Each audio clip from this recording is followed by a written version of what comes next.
I'm Eric Cheever, Collections Curator at the Stearns History Museum. Join us as we showcase seldom seen artifacts from the museum's collections and explore the stories of our stuff. Prohibition, the noble experiment.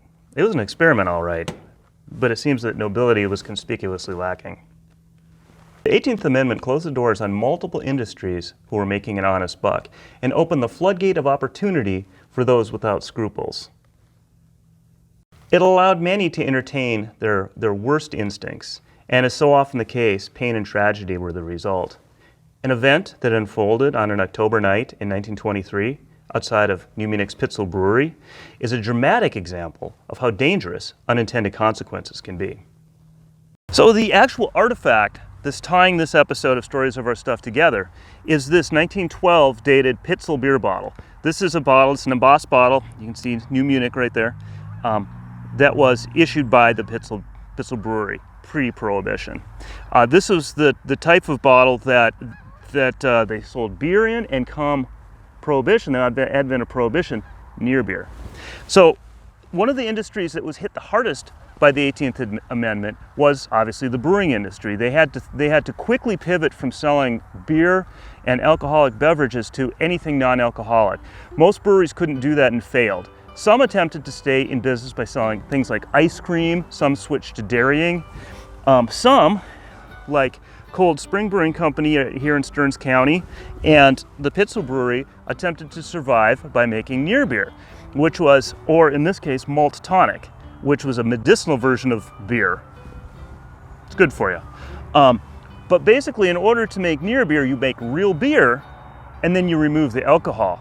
Did you hear that? You make real beer, then you remove the alcohol. Stearns County was no stranger to vice and conflict during the dry years.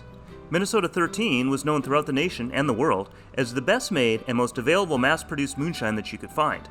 As a consequence, this area was given more than its fair share of attention by federal prohibition agents. The agents were tasked with closing down small-time individual producers as well as to police commercial facilities such as breweries. In order to make near beer, brewers had to first brew regular strength beer and then remove the alcohol.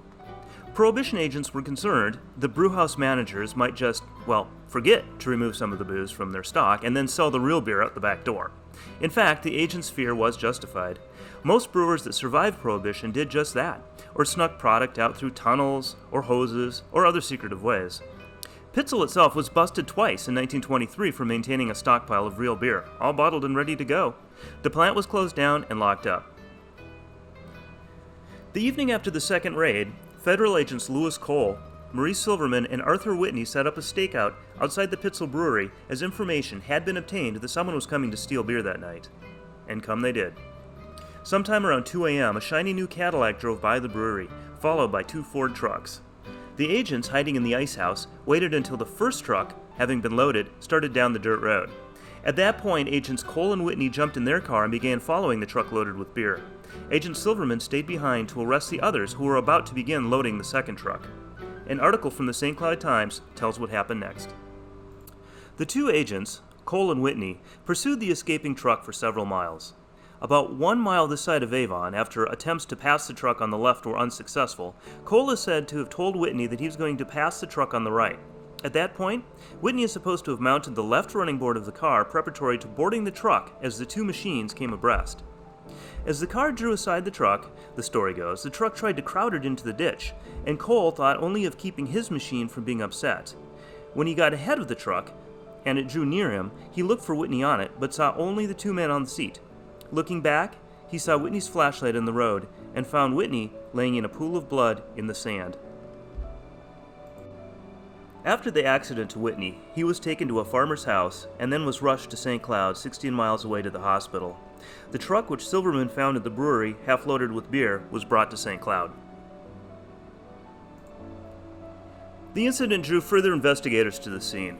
They were shocked when they discovered that the owner of the Cadillac and the kingpin behind the scheme was none other than Stearns County Commissioner Val Herman of Holdingford.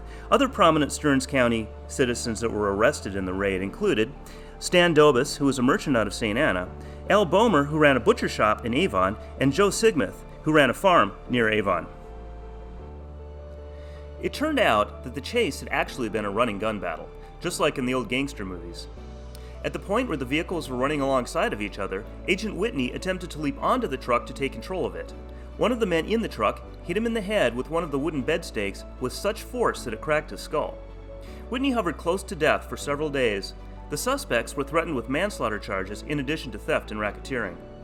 The situation was close to becoming an embarrassing scandal to all involved, as the indicted men were such big names and had such major connections. Fortunately, Arthur Whitney's condition began to improve. He went on to make a full recovery, and there was a collective sigh of relief by both the suspects and the feds. The case was hurried through court, and the men received only modest fines of $300 to $1,000 with no jail time. Everybody moved on and made as little noise about the incident as possible. Everybody, that is, except Matt Pitzl, the owner of the brewery, who was forced out of business and subsequently moved to Canada. Our little bottle was one of the bottles used at the brewery during the time of the raid, and who knows? Maybe it was one of the bottles on that ill-fated truck. Hey, psst. I just heard that this medicinal malt tonic that everybody's been selling for medicinal purposes is really just beer with a different label.